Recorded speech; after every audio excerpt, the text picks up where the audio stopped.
Welcome to R&R Showtime today it's just Ryan with a special guest. Ladies and gentlemen, introducing Salem. It's me, Salem. What else do I say? I don't know. This is new to me as well. Bob's Burgers connoisseur. You know how they have horror expert when people are doing interviews? We could have Bob's Burgers expert as my little tagline. If we had this as a video, then yeah, I would build in a little lower third of you, Bob's Burgers connoisseur, Bob's Burgers expert. Every time it cuts to you, it's a different word for like the aficionado. All right, so that sort of gives away. Today we are talking about Bob's Burgers. My brother is not joining us today because he doesn't watch Bob's Burgers. I think he's maybe watched a couple episodes and he said it's not really his thing, which, I mean, to each their own. He can be wrong. Did he start with the first season? I don't know. He probably just caught like episodes while someone else was watching. Okay. So I've heard you like Bob's Burgers. I love Bob's Burgers. I think from the first episode, I was like, this is the show that I'm just going to watch for the rest of my life. And it's been on for over a decade. So there's plenty of content now. I watch it to fall asleep. I watch it when I'm bored. It's a very, not mindless, but it's very easy to watch. And it's if you have it on in the background, you can tune in when they have some of their jokes. Or you can actually sit down and watch an episode over and over again and pick up on things that you didn't hear before because you were watching it in the background. Yeah, so Bob's Burgers is very much in that vein of animated comedies where, because it's animation, they can just throw in a lot of little sight gags. Mm-hmm. I think like early Simpsons, I think, was that. Futurama is a lot like that. My favorite show, BoJack Horseman, is like that.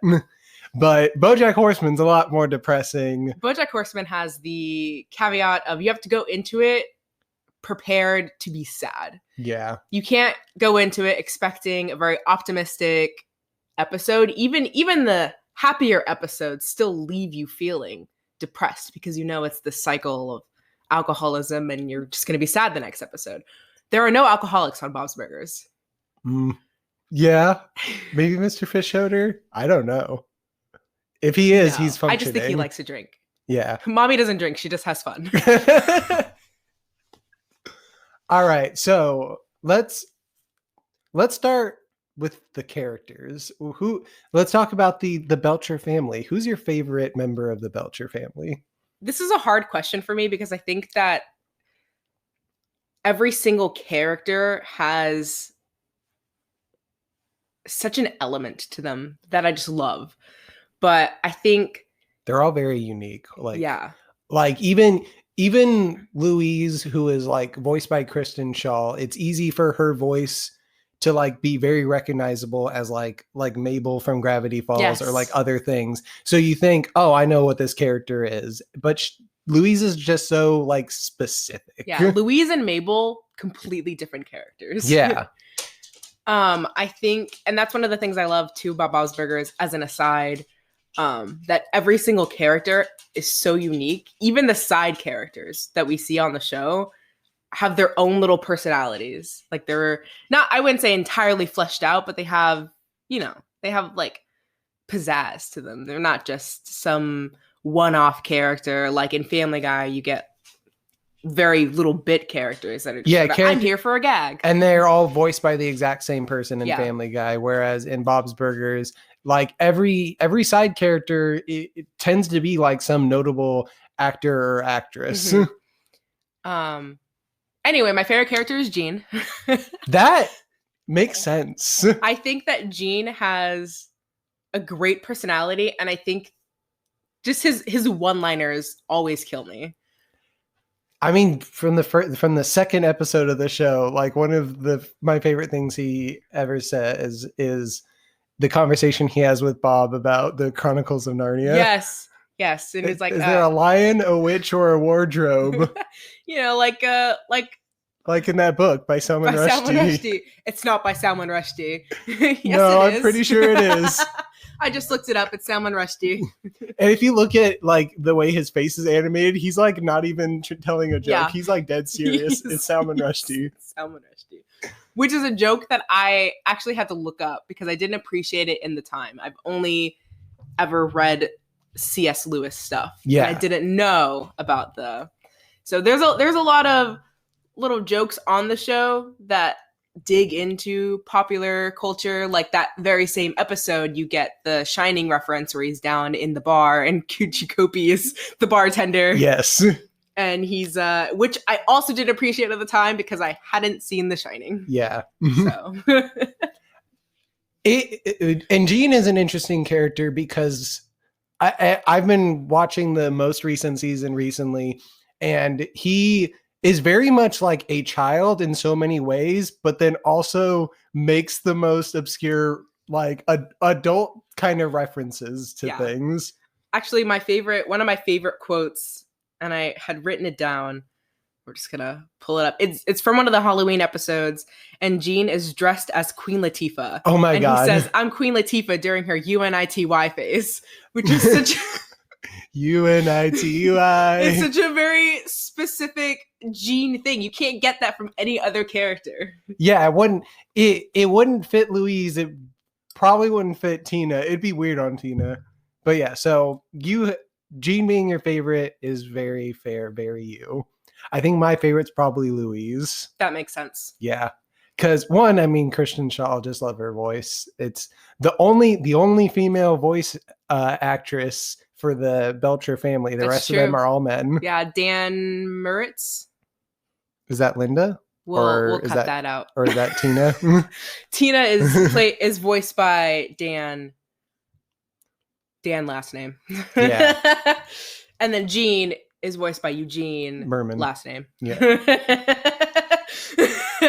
Bob's voiced by some no name, like never heard of him. Never heard this voice in anything else before.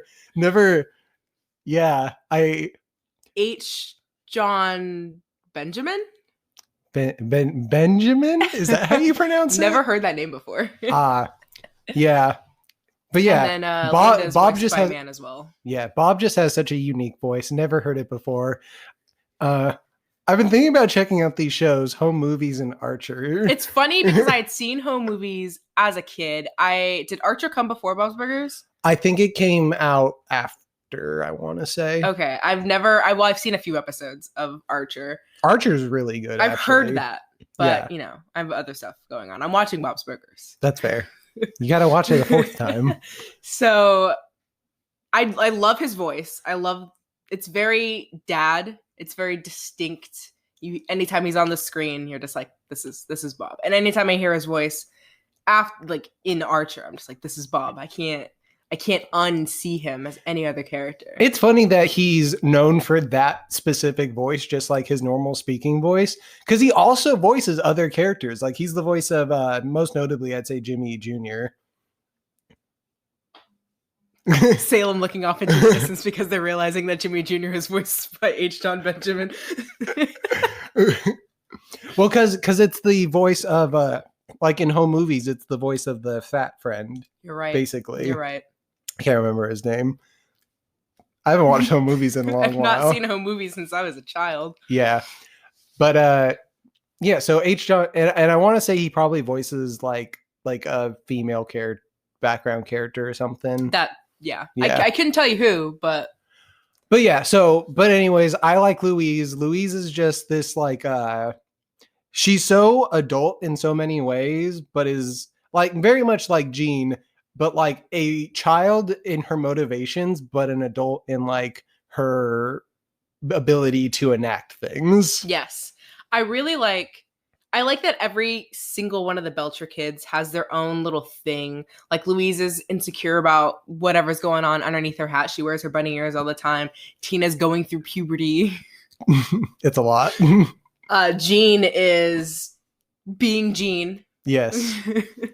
But yeah, Jean the mama's boy, Jean the Jean the midnight cheese eater. the burger boy. The burger boy, the Sasquatch. What is it? Beef Squatch. Beef Squatch. Yes. All right. So yeah, so those are our favorite characters. Let's talk about the icon herself, Tina. Love Tina.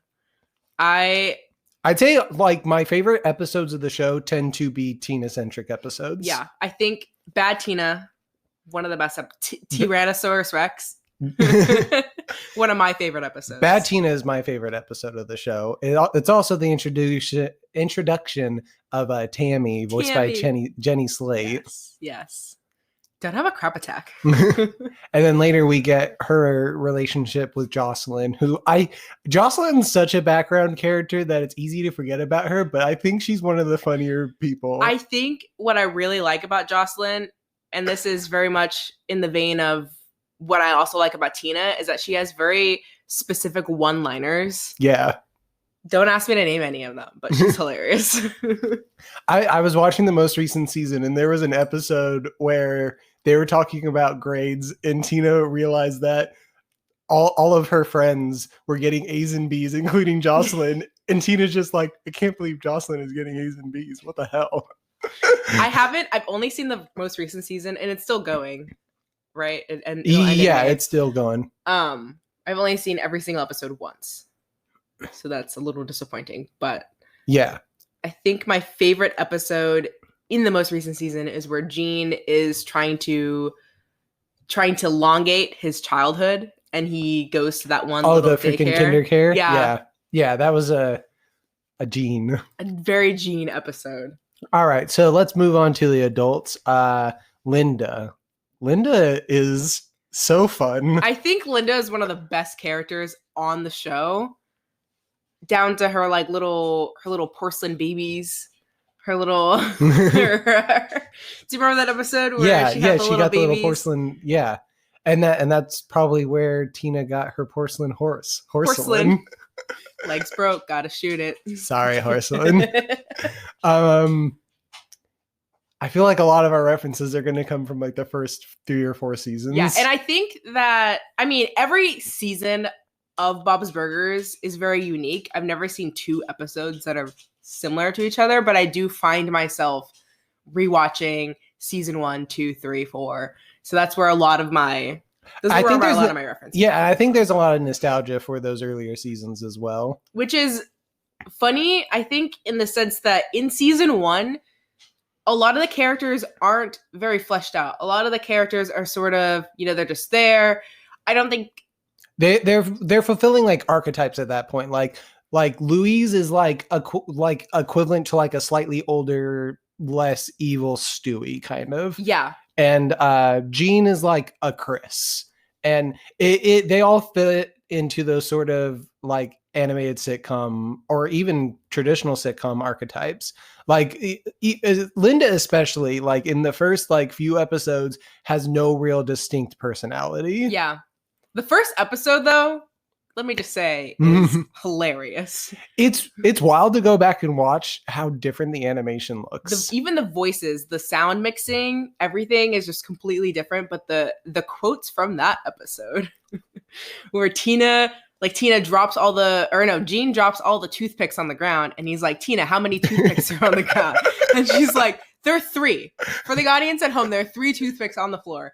And she looks at them and she goes, 100? Tina, there are clearly 3. And then Gene picks up a toothpick and he's like, how many are there now? And she goes, 3. Well, wait a minute. Isn't it today your guys' anniversary? How'd you know that? Well, yeah, it's 9-3. It's divisible by 3. Or 3's divisible by 9. Yeah. One of those. It's one of the bits. Yeah. But, we get in the first episode we get introduced to the health inspector. Yes. Who's voiced by somebody famous that he's a political commentator named Sam Cedar. Also voiced a character in home movies. Nice. And then we have who wants to shut down the restaurant because there are rumors that Bob is serving human meat in his burgers. And to my understanding, the original conceit was that they actually were serving human meat, and they decided to change it because they didn't think audiences could relate to a cannibal family. I would have thought that was hilarious. It would have been hilarious, but like, think of how different of a show it would be. That's true. But think about just seeing them up in their apartment and Gene eating human flesh. I think I would have wanted to see that. Yeah, but would you have gotten as many seasons? Probably not. It would probably have just been the one season, maybe a second season if fans really pushed for it. But it certainly would not be the 12-season masterpiece that we have today. And I'm sure more. We're getting a movie. The movie's exciting. Anyway, Linda. Very fun character. Very mommy doesn't drink, she just has fun. I already said that, so yes. we can cut that out. I was literally about to make that same joke again because it's very funny and it really kind of sums up her character. But yeah, like, and she's one of the reasons we get a lot of like songs in the show, yes. like just little tiny songs, which I feel like the show embraces a lot more in later seasons. Like every credit sequence in later seasons has some original song in it, whereas in earlier seasons it was easier for them to either not have a song at the end of every episode, or like in the toilet episode, I think it just plays Baby Hold On to Me by I think Eddie that Money. It'll either be that or it'll just be sort of a quote from the episode itself, sort of remixed on Gene's little keyboard. Yes. But yeah, I love how the show really does incorporate music throughout it. And I think Linda and Gene, I think, are the two that like sort of accentuate that the most, where they're actually engaging in like, because like sometimes they'll break out into song, but it's not a literal song. It's like a musical song where it's just expressing emotion. Yeah. Whereas Linda and Gene will literally like start singing a song. Running down the gutter with a piece of bread and butter. Diarrhea. Sorry you're late. Bob had diarrhea. Which is from Tyrannosaurus Rex. Which is a good episode. So, Bob. I love Bob's dry humor. So, and every character I think on the show has a very like, it's not immediately funny. They'll just say something. They're just being themselves. And then you're like, that was a little silly. Yeah. But I think that Bob, he's a dad. I didn't have a dad. Aww. I wish Bob was my dad. I wish Bob Burgers, that's his real name. Yes. Was my dad. What I appreciate most about Bob is that he's kind of just like an unabashed nerd in a lot of ways. Yeah. Like it's easy to not like pick up on that, but like he's kind of just like a big insecure because he didn't have the best childhood growing up and like hasn't had a lot of money, but like if you kind of really break down who Bob is, he is like, he does a lot of talking to himself or talking to food. That is one of my favorite bits in the show, is when Bob will be cooking something and he's just like talking, like any of the Thanksgiving episodes, he's talking to the turkey and he's doing like the little turkey voice and he's talking back. Hey, Bobby, you want to eat me? Oh, yes, I do, Burger. And that's another thing. I love the Thanksgiving episodes, but I hate that Bob can never have his perfect Thanksgiving. It upsets me. It breaks my heart. This man he just wants to cook. He just wants to make the perfect turkey for his family, and every time it gets foiled in some way.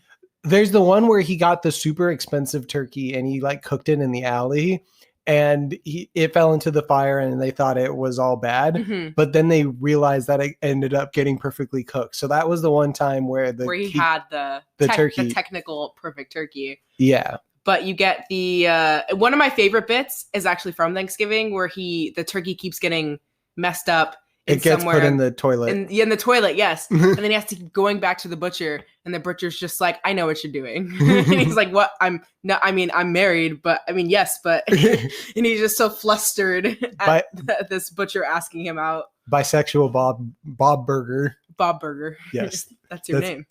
Bob Burger. It's on the sign. Teddy, that's not my name. So let's talk about Teddy. I think early on he was just a side character, but he's pretty much main cast like by the most recent season. Like I don't feel like I can recall a recent episode where he's not in there at some point. I think in the first season he's just sort of an aside character. He wasn't even in the first episode. Yeah. Mort and the health inspector are in the first episode. When he is in the crawl space episode, he literally just comes to like get Bob out of the crawl space, and he has very little interaction. Yeah, you don't get a lot of personality, a lot of like identity for him. You don't even really know that he's sort of a dope. He just comes and does his job and then leaves. Yeah. My therapist says if I don't value my time, no one's gonna. Bobby. But like he grows into very similar to a Bill Dauterive. Yes. Yeah, because you get the sense that he's like he treasures Bob's friendship above all, and he's also probably in love with Linda. Very much in the Bill Dauterive treasures Hank's friendship, probably in love with Peggy. Isn't there an episode, I think it might be one of the Thanksgiving episodes, where he gets called over to monitor the turkey? Yeah. And when when Bob and Linda come home, he's like sleeping in their bed and taking a nap, and they come home and he's just like, what? He's like flustered because he's just been caught sleeping in their bed. I can't remember any other context on that episode. But there's a recent season episode, the Christmas special, where he like floats the idea of doing Secret Santa with Bob and Linda. And then Bob and Linda are like, well, Linda's like, oh, sure. Yeah, we should do that. But it's no fun if it's only 3 of us, right? Let's invite others. And then like the first person that walks in is Mort, and Teddy's just like, anybody but Mort. I think that. And then when they draw the Secret Santa, he gets Mort. I think that and Teddy Mort gets him. is a very likable character. I do feel bad for him sometimes because you realize that this dude, literally, he comes to Bob's restaurant every day. He has nothing else going on. There's an episode where he says that Bob is his best friend. And Bob is like, no, like you're just a customer. And then throughout the episode, Bob realizes that this is actually like one of his only friends. Teddy is Bob's best friend, whether true. Bob likes it or not. And there's also that episode where Teddy has to stop eating red meat. He's got some like health issue going on. And then Bob wakes up in the middle of the night and he's like, I'm killing Teddy. And Linda's just like, well, I'll help you bury the body. Like, which leads me to saying that I love Bob and Linda's relationship. They're ride or die. It's so nice to have a refreshing portrayal of a straight couple on TV.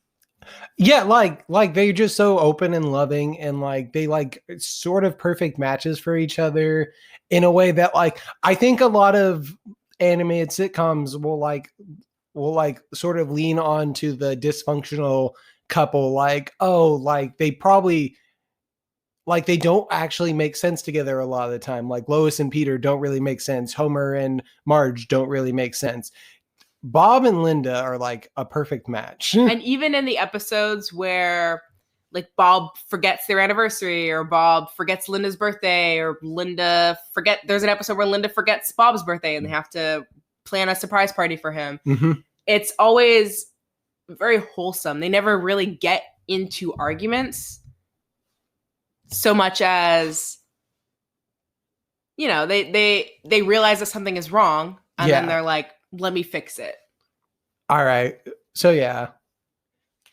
So we covered characters. I already said what my favorite episode is, and I know Tyrannosaurus Rex is one of your favorite episodes, but do you have any other ones that you want to highlight? I do. All right, let's run through some of them, and then maybe we can also cover some of our favorite side characters. I have, in no particular order. We already talked about Tyrannosaurus Rex, but we already sort of talked about Crawl Space. But which is the second episode of the show. For a second episode, I know that the first episode, funny. For the second episode of the show, it really, like, if you didn't like Bob's Burgers in the first episode, that's understandable. Just skip to the second one. Yeah. Because Crawl Space is the premise of Crawl Space is Linda's parents are coming to town. Bob doesn't like Linda's parents. And we've seen them in other episodes. One of my other favorite episodes is It Snakes a Village, where they go to Florida to visit Linda's parents in the retirement home. And we find out that they're swingers. We find out that they're swingers and that Gene is deadly afraid of snakes. But another thing that happens in that episode... Actually, scratch that. We'll go back to Crawl Space. Crawl Space is such a great episode. Bob hides himself in the crawl space and pretends that he's stuck so he doesn't have to talk to Linda's parents. But then he does get stuck. He gets stuck for real. And Linda's mom sort of takes over his restaurant, puts a tuna sandwich or on the menu. It's like a tuna burger on the menu. Yeah. And he talks and she references how they only eat turkey burgers, and Bob's just like, there's no such thing as a turkey burger. It's really quite a quotable episode. I think most of my Bob's Burgers quotes come from this specific episode. We have Louise and the kids are at school and they get out of it by saying that their dad has died and he's stuck in the wall. And the counselor, Mr. Frond, drives them home. And they have Teddy there. Actually, I think they have the fire department there at this point, and they're smashing through the wall. And Louise is like, "Don't take my daddy out of the wall." And then when it's revealed that their dad wasn't dead and Mr. Frond is going to punish them, they're just like, "Well, you're the one who took us out of school without permission." The mom is just like, "Did you have a permission slip to take these kids out? I think that you're going to be in a lot of trouble." That's a paraphrase. I don't think that's the actual quote, but yeah, it's just such a fun episode. Yeah. And the Shining we already referenced this, but the Shining reference of Coochie Copy being the bartender, Bob's going crazy in the wall. He doesn't have food. He doesn't have water. He's severely dehydrated, just hallucinating in this wall. And he sees Coochie Copy. Which is Louise's nightlight thing. And I love at the end of the episode when Louise wants it back and Bob's trying to keep him. And Louise is just like, "This is embarrassing." It's just such a great... And I love Louise and Coochie Copy. And this leads me to one of my other favorite episodes, which is Fluise. And Louise is sick and the family is trying to, make her feel better. She's hallucinating. It's very reminiscent of the Family Guy episode where I think it's just Brian does shrooms or some other hallucinogenic. Oh, yeah. And he's just like really going through it. It's the Storm episode, I think. Yeah. It's sort of their bottle episode. It's the hurricane. They did like a triple episode with the Cleveland Show and American Dad where they're all suffering from a big storm. Yeah. And that's actually known as one of the worst episodes of Family Guy. It was a pretty bad episode. I really like when Meg stands up to the family. I was gonna say, I think that's the best part of the episode. But when it ends, it's just sort of like, okay. It ends with her. Okay, Meg. It ends with her being like, "Oh, I need to be abused by them to make them happy. This is healthy."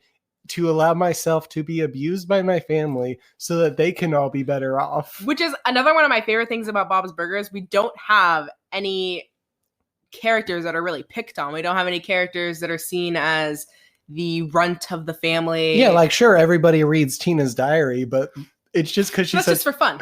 Yeah, I think she's just a good writer, probably. We've heard some of her erotic friend fiction. Water break. And so I think, yeah, and that was all to say that in that episode, they put Coochie Copy in the oven for some reason. Yeah. I can't remember off the top of my head why they put him in the oven, but he ends up melted. And that's just how Coochie Copy, and you see this, Louise is having her fever dream, and they give her Coochie Copy, and he's all melted, and she freaks out about it. And then later in the fever dream, he's like melted. Just like this pig melted. Anyway, that's all to say that Bob's Burgers has such very specific visual pranks and visual elements to it that I just really love. One of the better ways that they really experiment with the visual medium is that I assume it's like a 200th or 100th episode special where like every few seconds or every minute or so it just changes animation. Yes, and I think that was actually fan created, right? Yeah, I want to say it was like they were all like fan drawing, so like you just get different animation styles throughout the episode, and it's a very cool experimental thing. This actually isn't really a comment on Bob's Burgers specifically. I mentioned Archer earlier, and this is technically not a Bob's Burger episode, but there is an Archer episode which opens up with Archer working at Bob's Burgers under the identity of Bob with his wife Linda, voiced by the same Linda, and his 3 kids. And it's all in the Archer animation style, and we don't get voices for the kids, which is actually really ironic because later in that same season, I want to say Kristen Shaw and Eugene Merman voice side characters, but they don't come in to voice any of the kids in this episode. But yeah, we just get to see Archer as Bob, and then he like violently kills people, I think, in front of the kids. I love that. I don't think I've seen that episode, and I definitely will probably check out Archer after this. Yeah. I've not watched all of Archer, but like the first 5 seasons are like solid gold.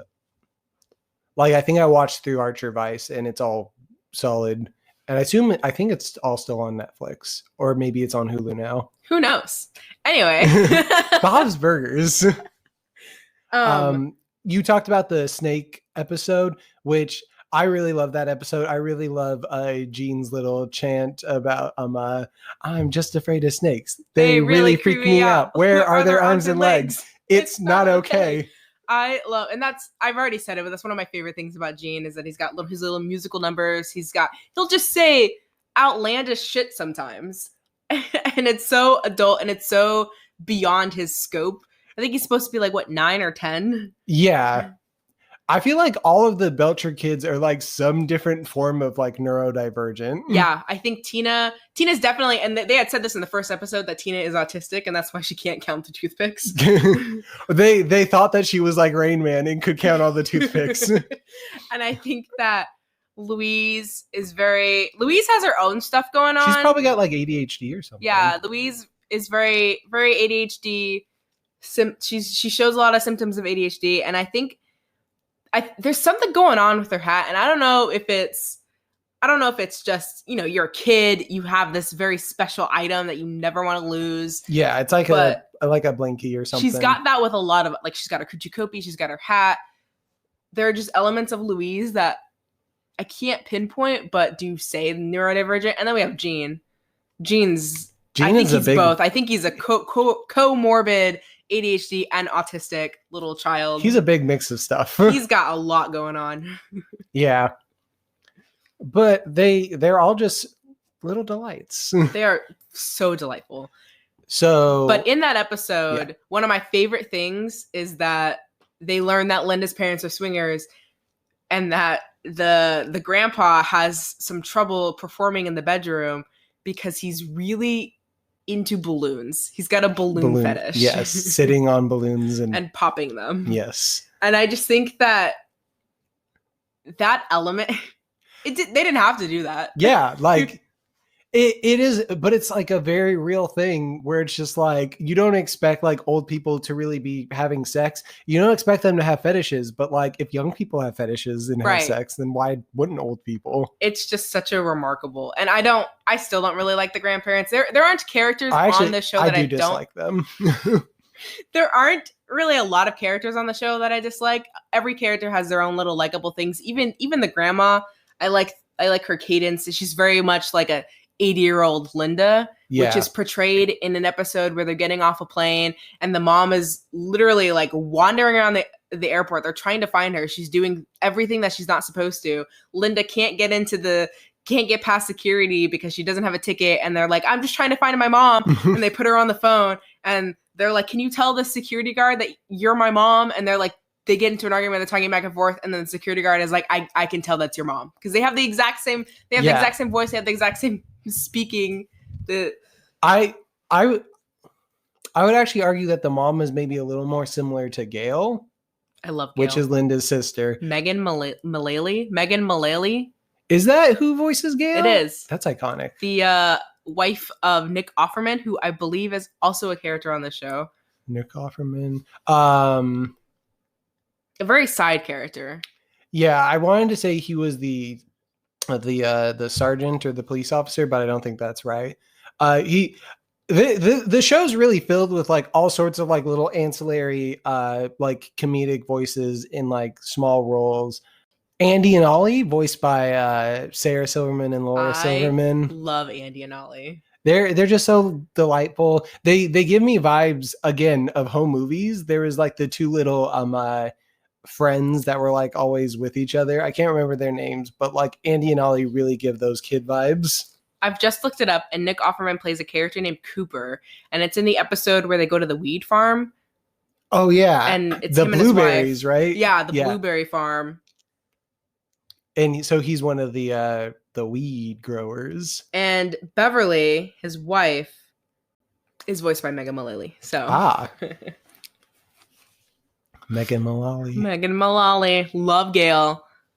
Yeah, Gail's a delightful one. I really love the episode where they have like the reunion and they do the band thing. Derek. Because they never let you and me make a reunion.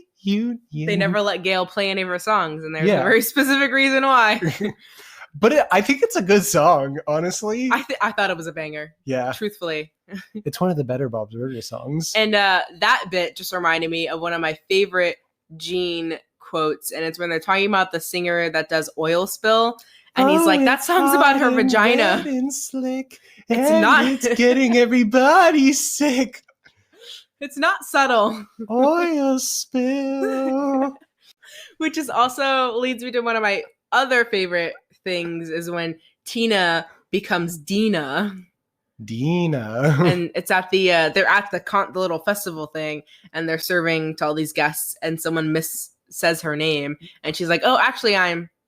And then it has this little like Tina cut where she's like, Dina. That's the food truck episode, I want to say. And it has the guy from the episode with the cow. Yes, the Meat is Murder. I don't remember what that episode is called, but he stands outside of the restaurant and protests making a documentary. Yeah. I think that might be like the 4th episode of. Yeah, that's an early one too. First season. Yeah. Again, a lot of the early episodes, easy, like sort of classic, jump to your mind episodes. But let's go through some of our other favorite side characters we haven't already mentioned yet. I briefly touched on Jimmy Jr. When I referenced that he's voiced by H. John Benjamin, but I really like Jimmy Jr. I just love that voice. Jimmy Jr. is a character for me where I could take or leave. You know, he's just, and I think that part of my beef with him is that he's just a kid. You know, he's just this teenage boy who doesn't know what he wants, but Tina is like in love with him. But that's so real though. Like Tina is like this sort of like unique, like sort of character, and she idealizes this sort of basic white guy. He's got a lisp. And a nice ass, apparently. I mean, I don't dislike Jimmy Jr., but I do find that his brothers, Andy and Ollie, are a lot better. Yeah, but they don't get as much screen time. I like Jimmy Jr. more than I like Zeke. Zeke, I think, works better when he's not with Jimmy Jr. Yes. Zeke has his own little, and there are surprising things about Zeke that you learn throughout the seasons, in that he is a kid who is a troublemaker, but he's got a sensitive side. Yeah, it's the circumstances of his situation. You find out that he is just raised by his grandma, and she's in like a nursing home, and there's no one else to really care for him. And you're just like, wow. Yeah.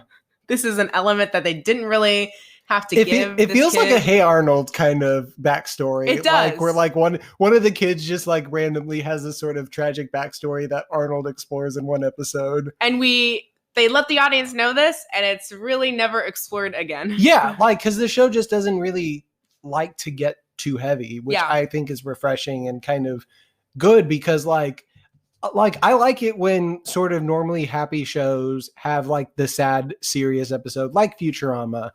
But Bob's Burgers really doesn't have that. It really, every single episode leaves you feeling better than when you started. Exactly. And there are elements of the show that are sad. Like you have Mr. Fischoeder, who is the landlord of the city, and nobody really wants to be friends with him because he's a landlord, and he is so eclectic and so I wouldn't say friendly. He's not a friendly guy, but he's a very lonely guy. He'll show up at the restaurant asking for the rent, but I really think that at the end of the day, he just wants somebody to talk to. He just wants somebody to hang out with. Someone other than his brother Felix. Who is voiced by Zach Galifianakis. Who's Mr. Fishoder voiced by now that I'm not sure if it's actually anyone notable, but that does have me a little curious. But yeah, I actually really like Mr. Fishoder as a character. He tends to be an antagonistic force because at the end of the day, he wants to preserve his money because he's basically like a Mr. Burns, but he's a less evil and more like he really is like a more friendly kind of Mr. Burns, if that makes sense. He's voiced by Kevin Kline.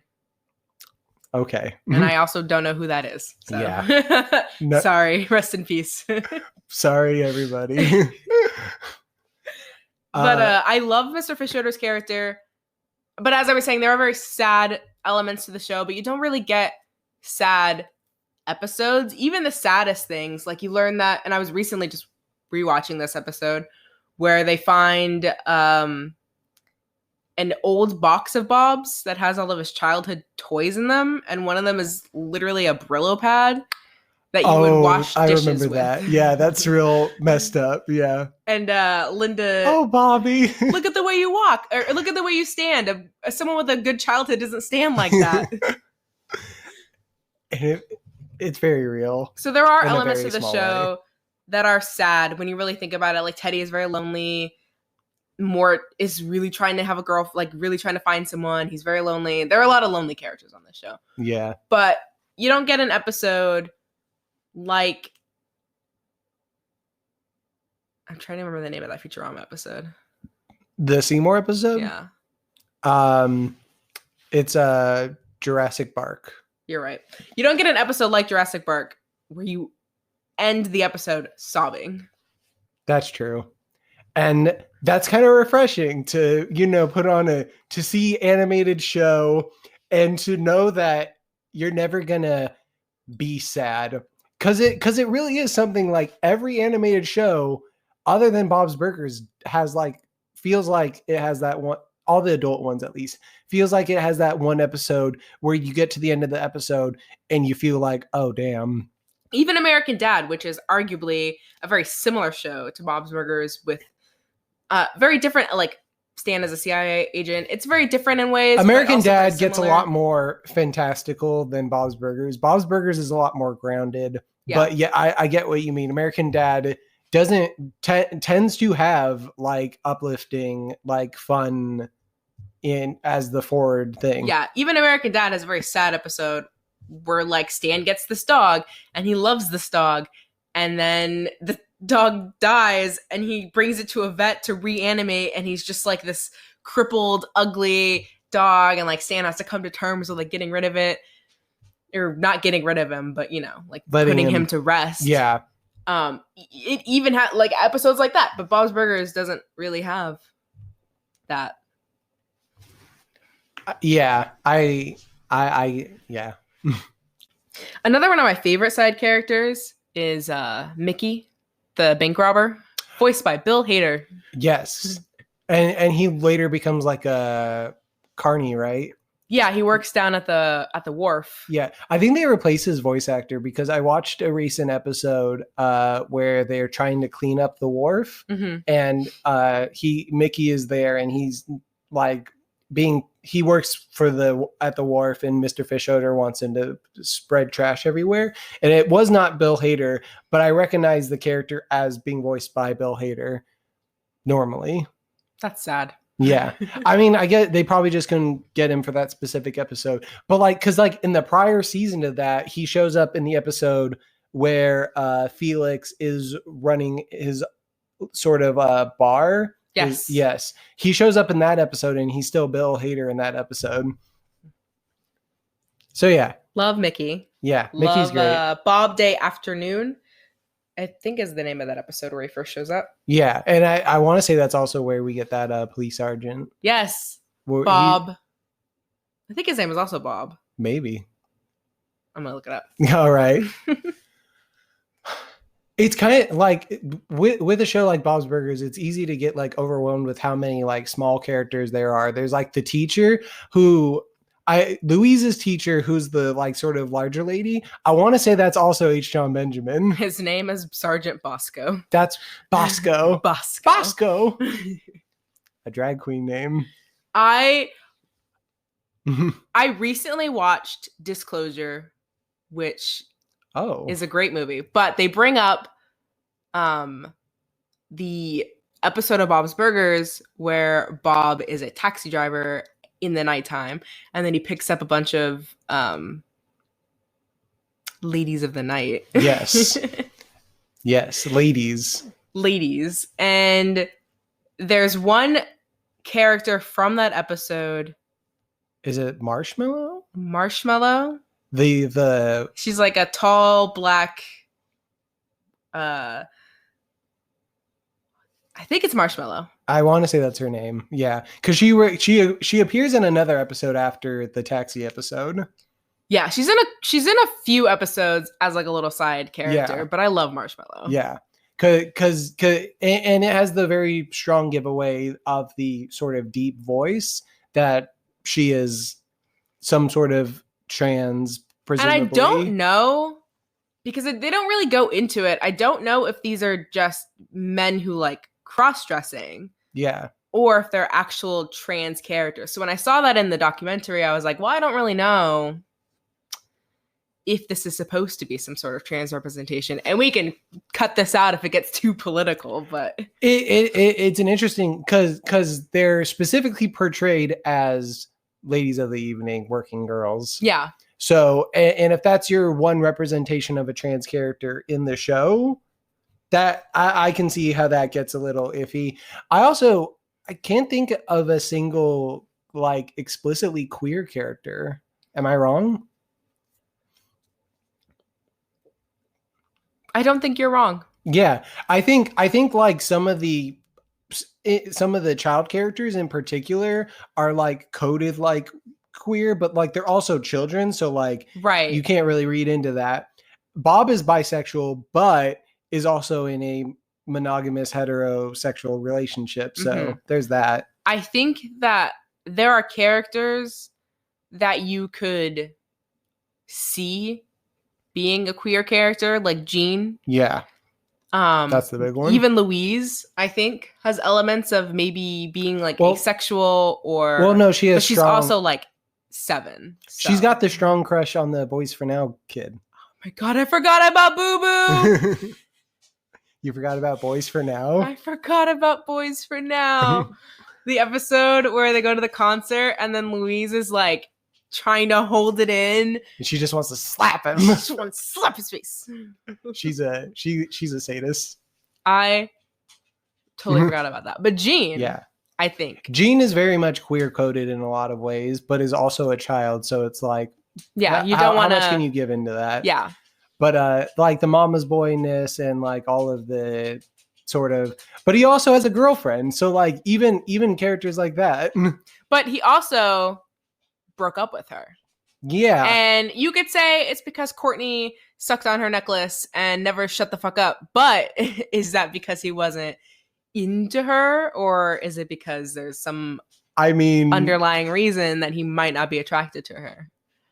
But he's also 9, so. Exactly. Or however old any of them are. Yeah.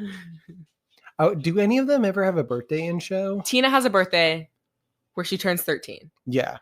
I think that's it so far as birthdays, but we do have a very clear order where it's Tina and then Jean and then Louise is the youngest. Yeah. I feel like a Louise birthday episode would be really fun. I think Louise is 9. So Jean is probably like 10 or 11 because I distinctly remember Louise saying that she was 9. Yeah. In one episode or another. And Jean is 11, actually, now that I recall, because he tries to get into the kids' club as an 11-year-old. Yes. Yeah. So that's settled. I think it's like a 2-year age gap between each of them, which I feel like is fairly standard for kids. It's a very nice age gap because you're close, you can be close with your siblings, but also have your own independence, which I think is displayed a lot in the show, where they do hang out, but they also do their own things. Yeah, they have like separate, like age related friends. Louise has regular size Rudy and an assortment of characters who never really have lines. What's the girl that's obsessed with her? She's voiced by Molly Shannon. Molly Shannon. Millie. Yeah, Millie and Rudy, I'd say, are the most notable in her age bracket. Gene has his friend. Gene has no friends. He has one that friend are displayed on the show. Actually, the guy with the glasses, I want to say it's Ben Schwartz voices him. Guy with glasses. He has like long brown hair. Yes. He's in the daycare episode. Yeah. He's got one friend, but he also has a maybe imaginary or not friend named Ken, who is an albino DJ. Yeah. So, I mean, Gene has that going for him. Yeah. We'll assume he's imaginary, but we all know for real. I love the episode where he draws him and then Bob is like, "Who's that?" And he's like, it's my 28-year-old friend, Ken. And he's like, "You can't have a 28-year-old friend. You're 11 or 10 or whatever." Yeah. And then Tina has the most like age group friends because I think she gets the most episodes centered around her. Mm-hmm. So all the people we've already covered: Jimmy Jr., Zeke, Jocelyn, Tammy, Daryl. Yeah, though we don't see him as much.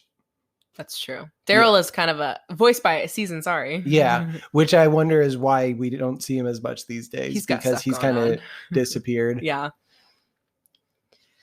Other Tina friends. I think that's all that's coming. Those are all the like major ones. So I feel like we've done a lot of talking about the show. Let's sort of talk about expectation, anticipation for the movie. I am expecting that the Bob's Burgers movie is going to be all that I talk about for the next year. I find that likely. This is very exciting because when you think about like all of the history of these sort of adult animated shows getting movies, the history is The Simpsons got a movie 25 years into the show being around or something like that. Because it's 1989 is when The Simpsons started. And I wanted, maybe it was only 20 years that I think the movie came out in like 2005? I want to say it's like 2007 or 8. So yeah, it was nearly 20 years that it took for The Simpsons to get a movie. South Park got a movie after one season, but it's also like a different sort of show.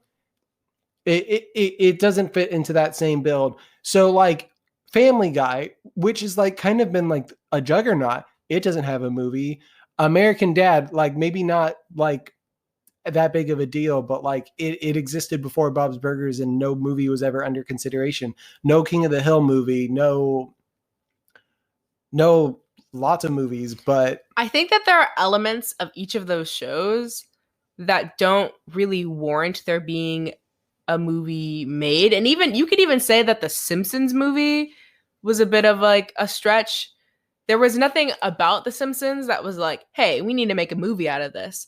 South Park has the caveat of there being American Team World Police that came before it, right? No, we'll cut that out. We won't. We will.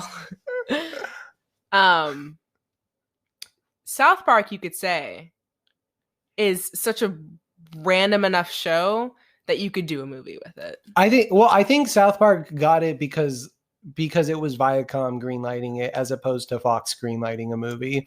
Because this is in the day where Viacom was greenlighting a Beavis and Butthead movie and a Rugrats movie and a South Park movie. These are all being they were giving their animated shows movies, whereas Fox was like, The Simpsons is the most popular animated show of all time.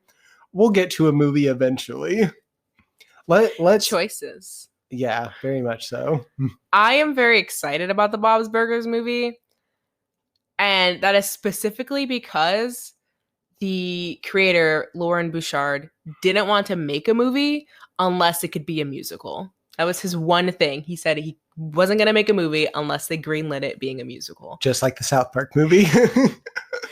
And let me tell you, I am anticipating that any songs that come from this Bob's Burgers movie are going to be stuck in my head for the rest of my life. I think a lot of the time movies will release soundtracks prior to the movie. Do you think you'll listen to the songs prior to seeing Absolutely the film? not. I want to be shocked and surprised when I step into that movie theater. You want the full fresh experience of hearing like something akin to Bad Things Happened in the Bathroom for the first time. This is absolutely not my fault. I'm not to blame. I think that... let me just set up. Where were you when you saw the Bob's Burgers trailer for the first time? I was in a theater. I was in a theater. I don't remember what movie I was watching because it's not important. I remember I was sitting in the theater, and you get those commercials. It's like the Coke commercial, you get the car commercials, whatever. The trailer opens with a burger, and it's a live action burger. Yeah, it's very we're gonna see a Burger King commercial. It's very Whopper. The burger looks just like a Whopper. Yeah. And I'm sitting there, I'm watching this presumably ad, and then it cuts into the movie. So here's the thing that I find fascinating about that. Because you had no idea. When I first watched it, I watched it online because there was hubbub about a Bob's Burgers trailer. And so I knew what it was.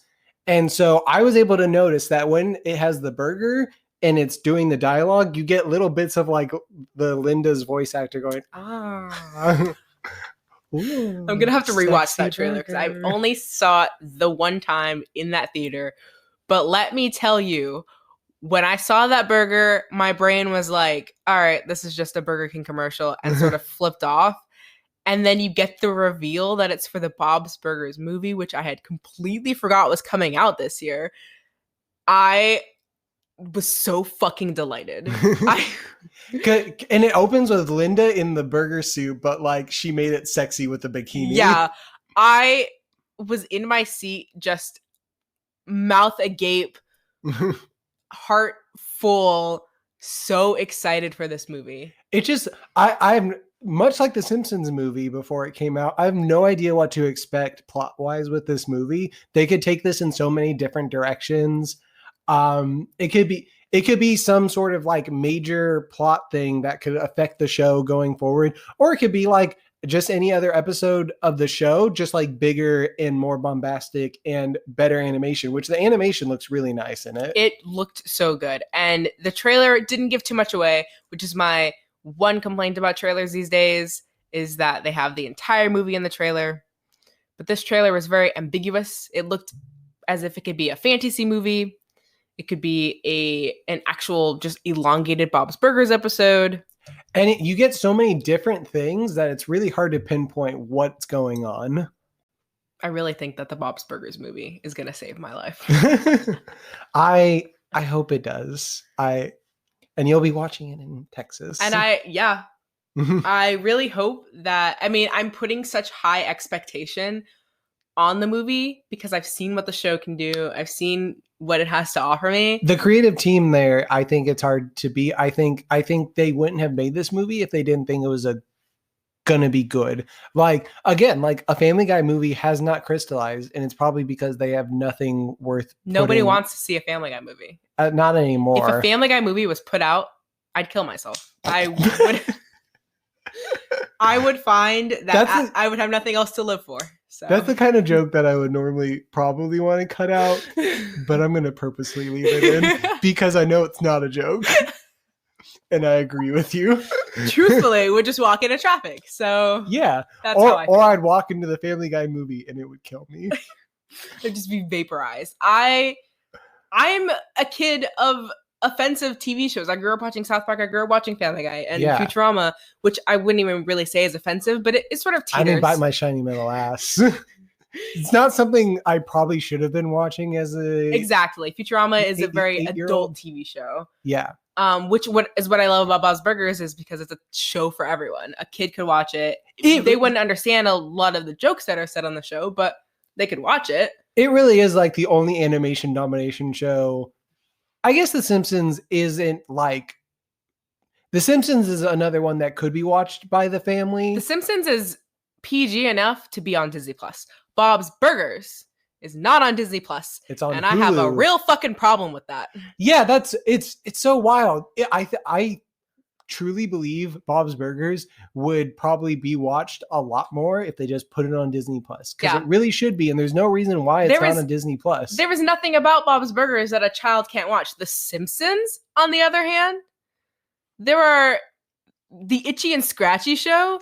It's just Tom and Jerry. You're gonna sit here and tell me that the Disney executives are okay with children watching The Simpsons when we have all of the Treehouse of Horrors, all of the bits about murder, everything that The Simpsons has to offer, but we can't get Bob's Burgers? And I think The Simpsons has like a lot coarser language than Bob's Burgers, honestly.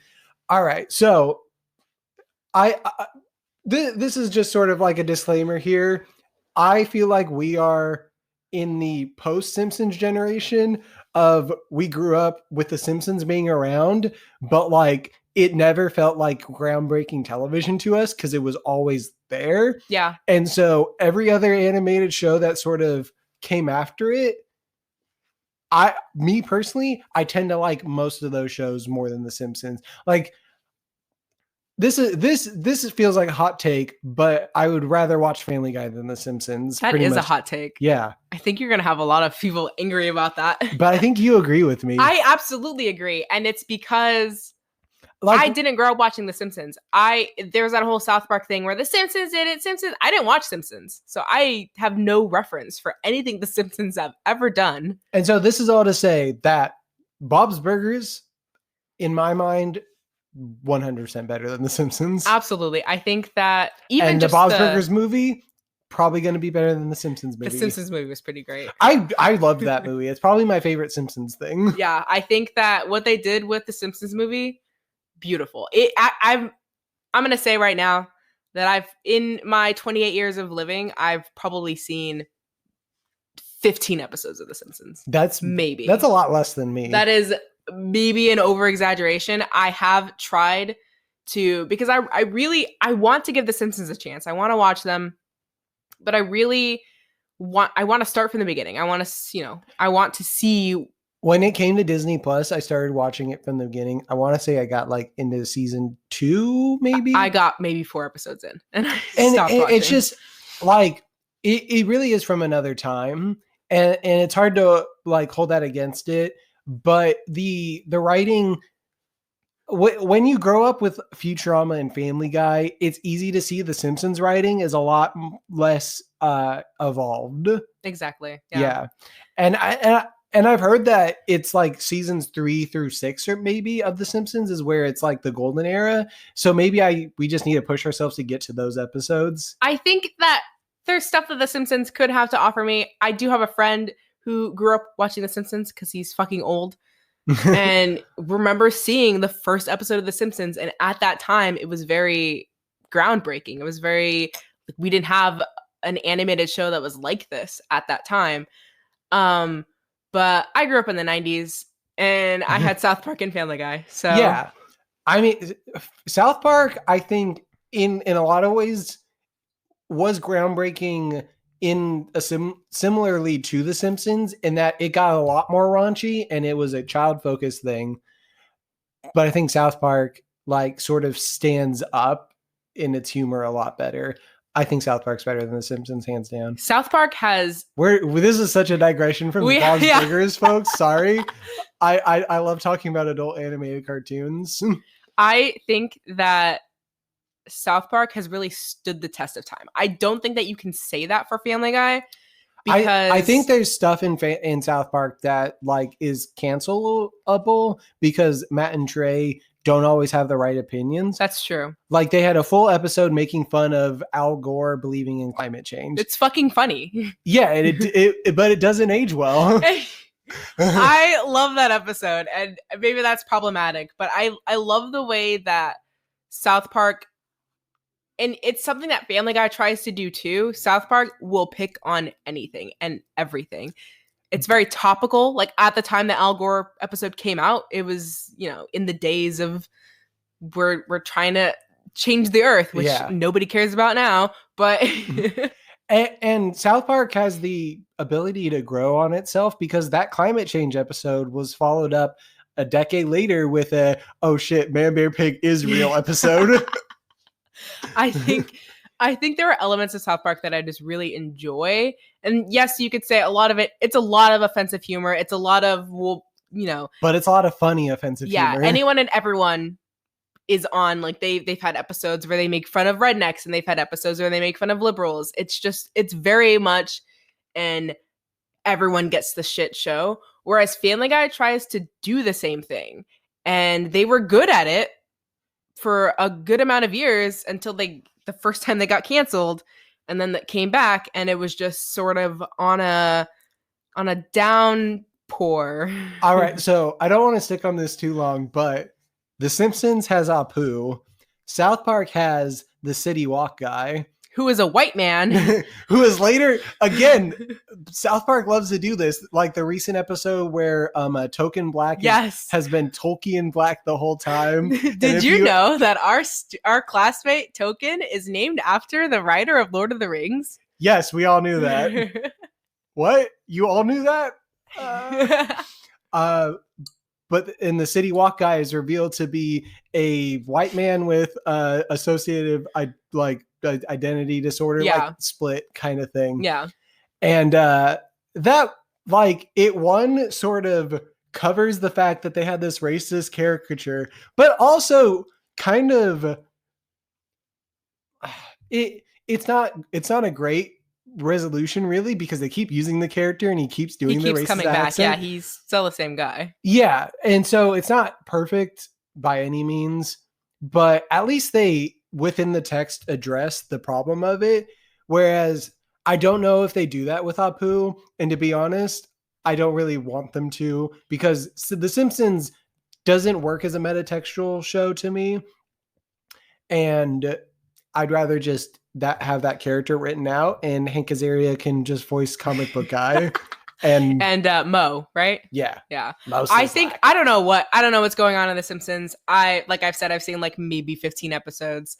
But I see The Simpsons as its own universe. I think that anything that happens within The Simpsons is just what they're doing. Like they've got yellow people, literally as like the main character skin.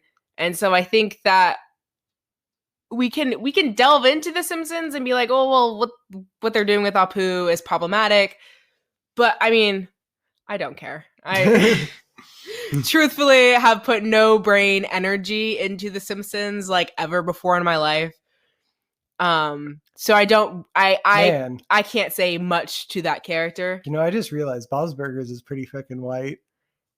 Yeah. Daryl was like the standout, like, oh yeah, he's presumably Indian, like Aziz because he's Ansari. Voice, but don't get a lot of we've got Marshmallow again, circling back to the episodes. We've got Dr. Yap. Oh yeah. Ken Jeong, yes. We've got Mort's Jewish. That's got to count for something.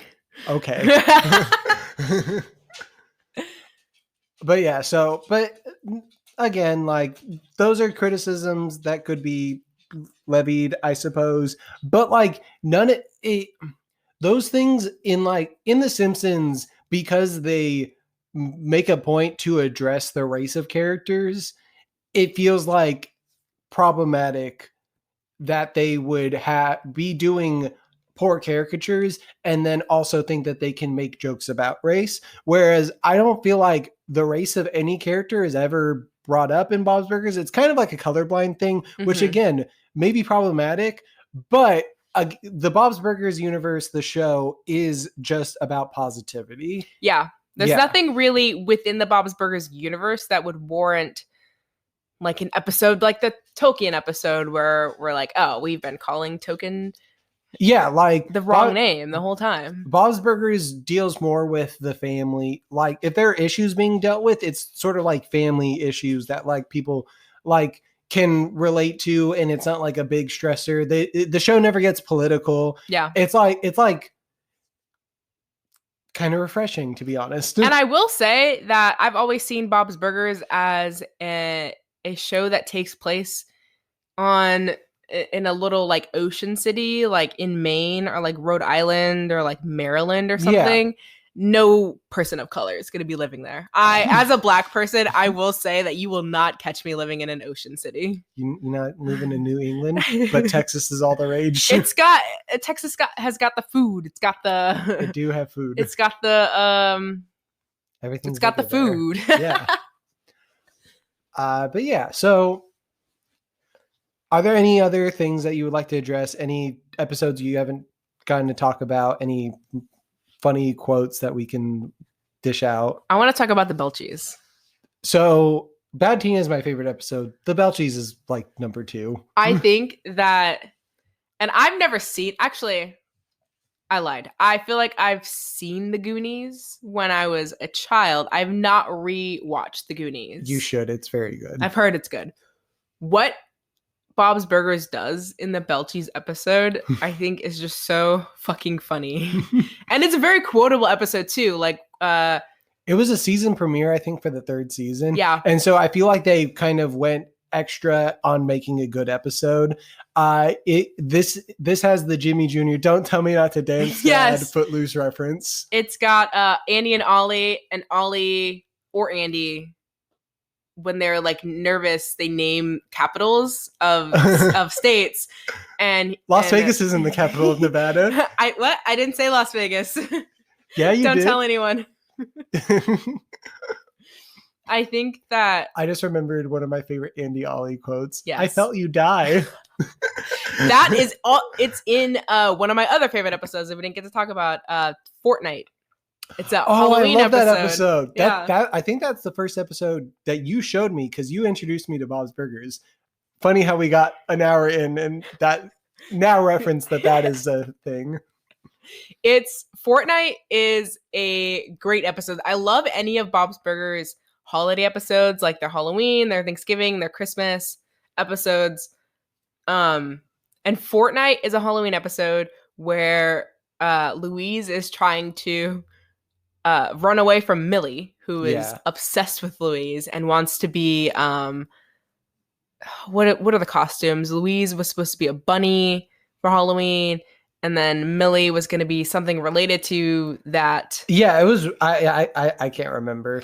Anyway, they have built a fort. It's like made out of cardboard boxes that Millie isn't allowed in, and Millie gets upset and locks them into the fort. No, a garbage truck driver parks it in front, trapping them, and Millie refuses to let them out unless Louise agrees to be like do stuff with her. Dust. I'll be Dust and you'll be Bunny. Oh, Dust Bunny. Dust Bunny. That's funny, actually. But Louise doesn't want to do it, and so they're trapped in the fort for all of Halloween. But eventually they get out on their own and the fort collapses behind them. So like basically it looks like if anyone was in the fort, they're all dead. Yes. And so Millie comes back to see the fort collapse and is like, oh my God. Yeah. And they're doing like little ghost voices that like freaks her out. Yeah.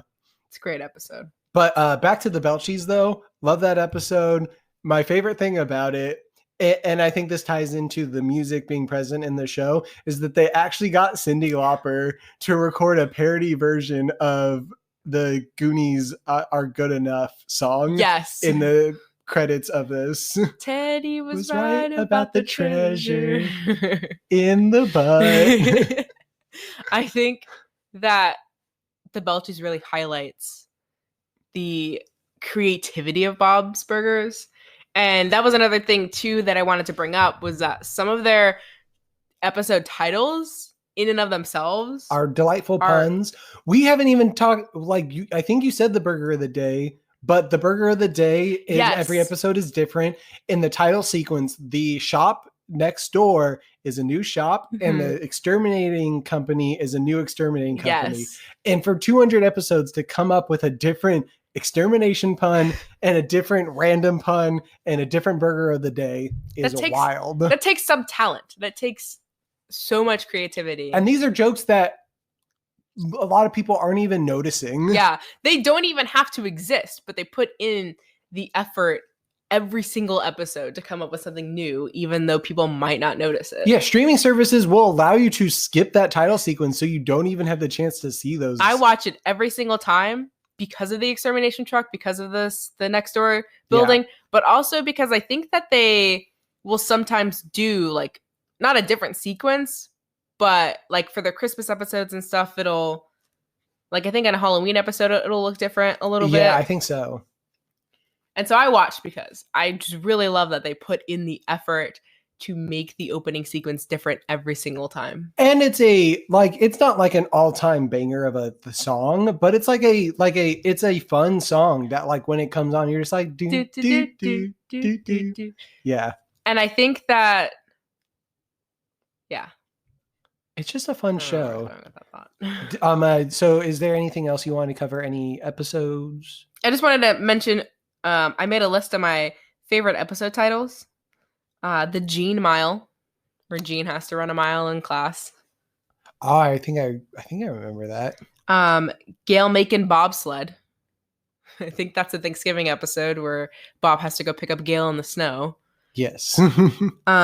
Tina Taylor Soldier Spy. OT, the outside toilet. I really like that episode. And Glued, where's my Bob? The puns, I love puns, and the fact that the show just so wholeheartedly embraces them is one of the best things about it. But yeah, this show is really just like a warm blanket. This show is the show equivalent of a hug. It really is. And it's like my favorite comfort show. I can watch it when I'm sad. I can watch it when I just want something to watch. I can watch it when I want to catch up with the episodes. It doesn't get old. And that's what I really appreciate about it. Every episode, like I've never seen an episode of Bob's Burgers and been like, oh, this is like a kind of like a retread. And that happens all the time with Family Guy and The Simpsons, where you're just like, haven't we seen this episode? But last time it was Bart instead of Lisa. In Bob's Burgers, they always find some way to like make a spin on it. I think that's true. And I think you can say the same of like American Dad, which is also, it's like my second favorite animated TV show because it does very much the same things as Bob's Burgers. But probably I would say maybe in a more adult way. Like you wouldn't catch American Dad on American Dad's a lot more heightened, and it still has that sort of Family Guy negativity. So like there is a lot of like animosity between characters, which is a lot less, like I've never left an American Dad episode feeling sad or anything. Like they always make me like, that was funny because it's a funny show.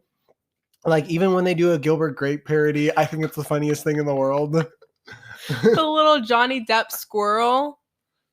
And Leonardo DiCaprio American squirrel. Dad. The Johnny Depp squirrel voiced by John Krasinski. Love that. But yeah, so Bob's Burgers. A delightful show.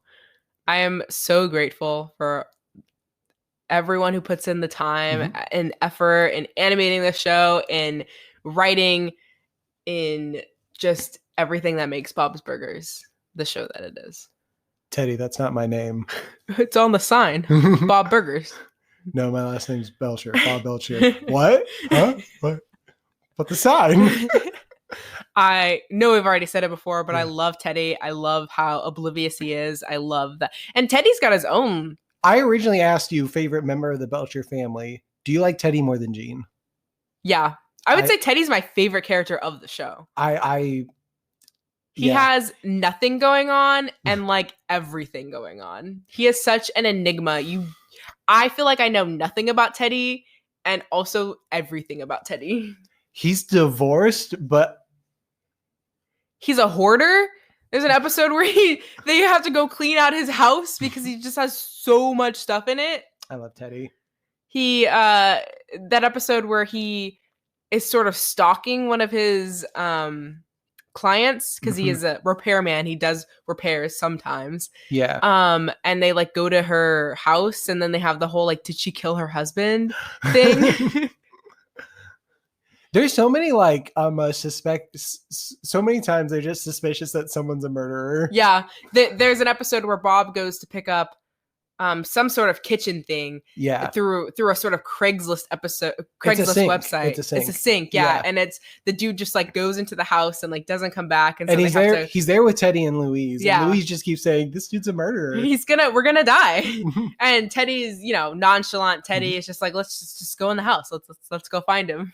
And then they go in the house, take his butter knife and his spatula, I think, to defend themselves. Yes. And then the guy shows up and he's like, oh, darn it. My wife was right that if I tried to sell this sink, people would come and murder me with my own butter knife. There's just so much about this show that I adore. And I'm happy that we got the chance to talk about it. One last thing.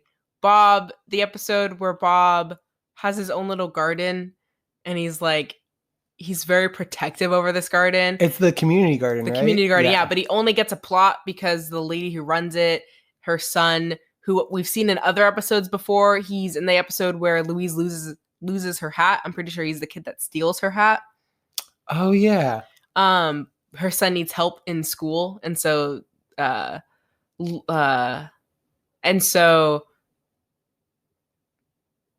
the mom? Linda? I was blanking on Linda's name. And so Linda is tutoring him. And that's the only reason Bob gets this community garden. But he loves his garden so much. He goes to his plants every single day, waters them, puts the little shade over them, sings to them, makes them do the little silly voices that he does. Bob's so wholesome. Delightful.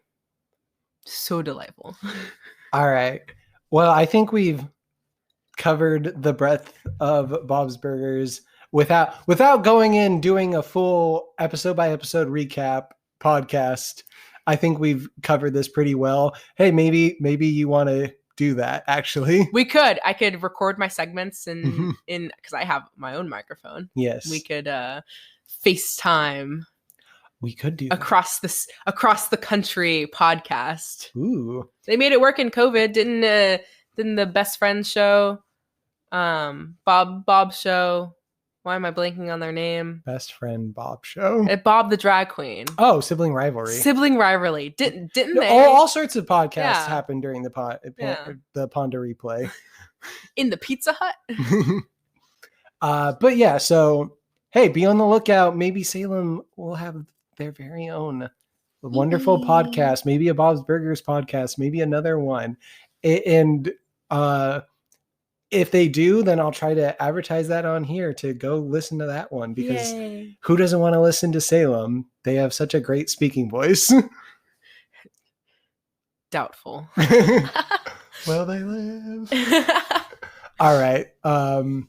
So yeah, I think that wraps this up for this special episode of what I'm calling R&R halftime. I love that. Because it's normally showtime, but there's only half of us.